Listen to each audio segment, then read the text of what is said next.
The BHU के department of molecular and human genetics ने कोविड-19 की जांच के लिए नई तकनीक ईजाद करने का दावा किया है, जिसके मुताबिक 4 से 6 घंटे के अंदर ही पता चल जाएगा कि कोई शख्स कोरोना से मुतासर है या फिर नहीं। इस तकनीक को ईजाद करने वाले प्रोफेसर गीता के मुताबिक ये तकनीक वायरल स्ट्रेन में एक खास प्रोटीन सीक्वेंस को टारगेट करती है, जो सिर्फ कोविड-19 में ही मौजूद होता है। ये तकनीक काफ़ी किफ़ायती है और इसमें कम वक्त में ज़्यादा लोगों की जाँच की जा सकती है। आपको ये भी बता दें कि मौजूदा वक्त में कोविड-19 की जांच में काफी वक्त लग रहा है। इसके जांच के लिए इस्तेमाल में लाई जाने वाली पीसीआर मशीन काफी महंगी है। एक मशीन की कीमत 15 से 20 लाख रुपए के बीच है, जबकि नई तकनीक के इस्तेमाल से महज 2 से 3 लाख रुपए के खर्च में कोरोना वायरस की जांच के लिए मशीन बनाई जा सकेगी। बीएचयू ने इस तकनीक को पेटेंट कराने के लिए अमल भी शुरू कर दिया है।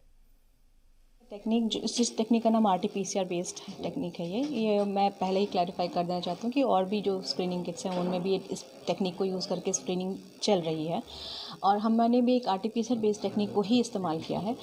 खाली डिफरेंस जो हमारे एंड पे है वो कि हम अपने हिसाब से हमने कोविड-19 जो वायरस है उसके ऐसे सीक्वेंस को हम टारगेट किए हैं जो सिर्फ और सिर्फ कोविड-19 में ही प्रेजेंट है। और दूसरी चीज़ मैं एक चीज़ और ऐड करना चाहूँगी कि रियल टाइम पीसीआर मशीन्स जो होती हैं जिस पे भी कुछ किट्स ऐसे बने हैं जो रियल टाइम पीसीआर मशीन पे बेस्ड हैं, तो वो रियल टाइम पीसीआर मशीन थोड़ी कॉस्टली आती हैं और 12 से 20 लाख के बीच में आती हैं। तो उन पे जो किट्स वगैरह होंगे तो हो सकता है जो डायग्नोस्टिक लैब्स वगैरह उनको परचेज़ करने में थोड़ा महंगा पड़े।